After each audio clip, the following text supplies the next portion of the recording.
السلام علیکم ناظرین، آپ دیکھ رہے ذیشان سید یوٹیوب چینل۔ ناظرین، آج بات کریں گے ایک بار پھر سے سابق وزیر اعظم عمران خان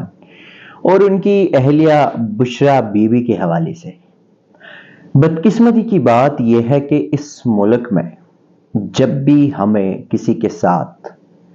اختلاف ہو، جو بھی ہمارا مخالف ہو، پہلے ہم اسے چور، ڈکیت، کرپٹ، قاتل، باغی، غدار یہ ڈکلیئر کرتے ہیں،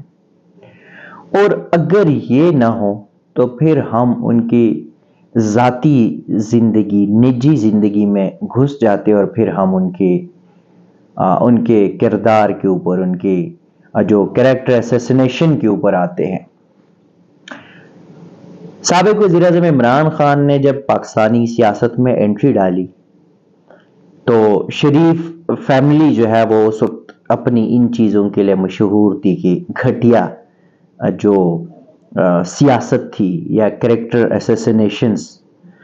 انہوں نے بے نظیر کے ساتھ جو کیا، پھر جب ان کی اوپر آئی تو پھر یہ ان کو سمجھ آ جانا چاہیے تھا، لیکن پھر بھی نہیں سمجھے، اور ایک بار پھر سے وہی کہانی ہے جس میں اگر 80% ہاتھ اسٹیبلشمنٹ کی ہے تو یہ 20%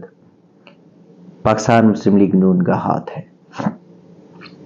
عمران خان اور ان کی اہلیہ بشریٰ بی بی کی نکاح کے حوالے سے ایک دفعہ کیس پہلے دائر ہوا تھا 1.5 سال پہلے،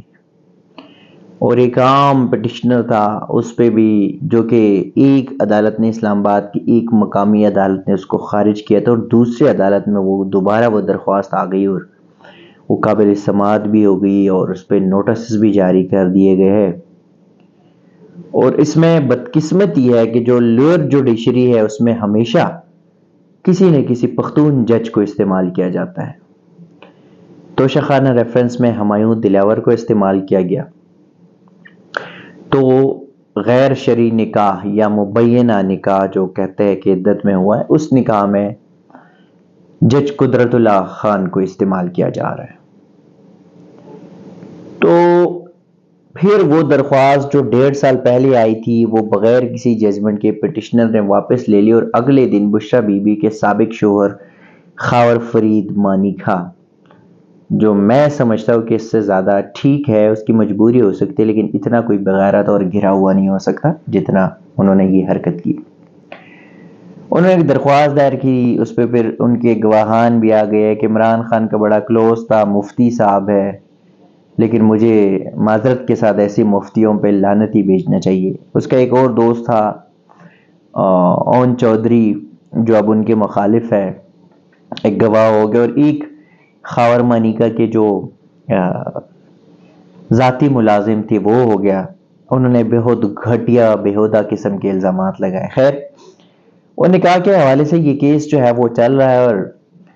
اس میں آج جو عدالت ہے انہوں نے ایک اور فیصلہ کر لیا، اور وہ فیصلہ یہ ہے کہ عدالت کی جانب سے کہا گیا تھا کہ عمران خان کو پیش کرے۔ اب اڈیالہ جیل والوں نے کہا عمران کو ہم پیش نہیں کر سکتے۔ خیر، اڈیالہ والوں کی کیا اوقات جو پیش کریں گے یا نہیں کریں گے یا انکار کریں گے، وہ جنہوں نے پیش کرنا ہے وہی کرتے، اور جنہوں نے نہیں کرنا وہ نہیں کرتے۔ تو اس پہ بھی اب فیصلہ ہو گیا ہے مقامی عدالت کا۔ جج قدرت اللہ جو ہے انہوں نے یہ ڈیسائیڈ کیا کہ اس کیس کا بھی، یعنی غیر شرعی نکاح کیس کی بھی سماعت جو ہے اب جیل ٹرائل ہوگی۔ ایک طرف انہوں نے کہا جیل ٹرائل ہوگی، لیکن دوسری جانب انہوں نے کہا کہ ٹھیک ہے، اگر ان کو نہیں پیش کرتے تو وفاقی حکومت کوئی جگہ مختص کرے گی۔ اب وفاقی حکومت تو آلریڈی مختص کر چکی ہے، سائفر کیس میں، توشہ خانہ کیس میں، القادر ٹرسٹ کیس میں، توہین الیکشن کمیشن کیس میں، اور اب یہ کیس غیر شرعی نکاح، یعنی کہ 5 کیسز میں اڈیالہ جیل کو سب جیل یا جیل قرار دیا گیا، سب کورٹ۔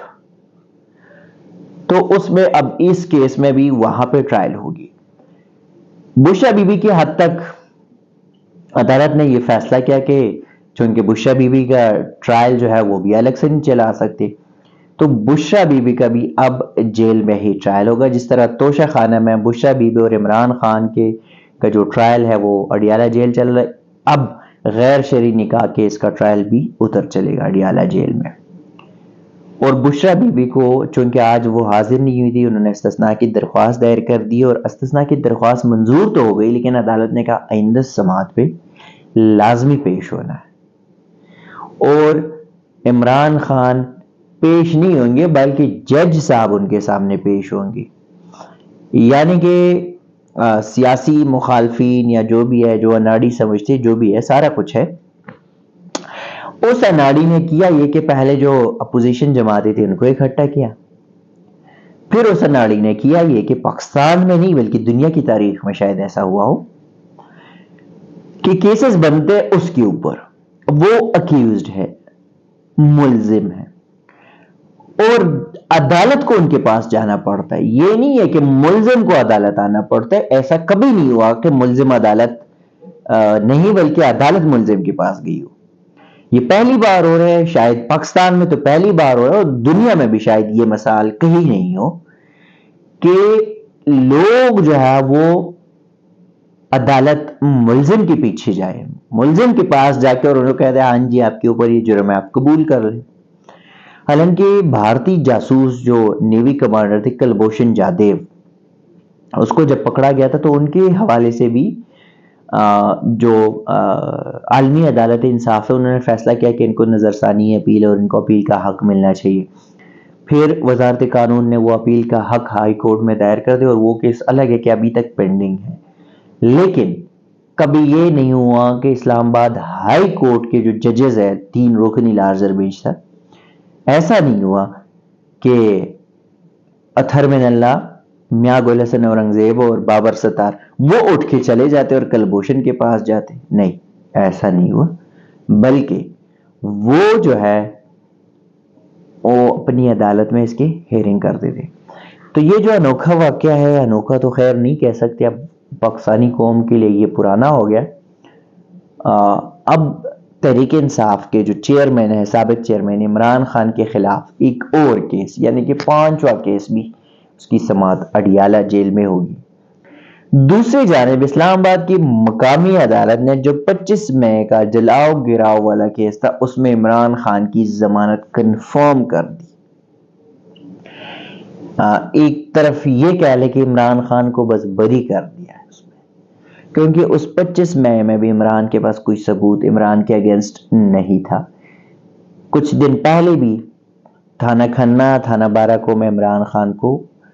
ضمانت کنفرم ہوئی تھی، منظور ہوئی تھی، اس میں بھی عدم ثبوت کے بنا پر، یعنی مقدمات بنائے گئے لیکن پولیس کے پاس کوئی ثبوت نہیں تھا. تو اب دیکھنا یہ ہوگا کہ آئندہ جو سماعت ہوگی اس پہ عمران خان کے خلاف کیا ہوگا. عمران خان نے خیر وکیل اچھا کر لیا، اب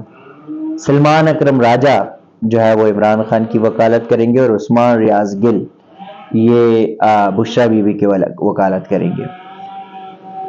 تو ناظرین اب تک کے لیے اتنا ہی، اسی قسم کی چیزیں آپ کے ساتھ شیئر کریں گے، تب تک کے لیے دیجیے گا اجازت، اللہ حافظ.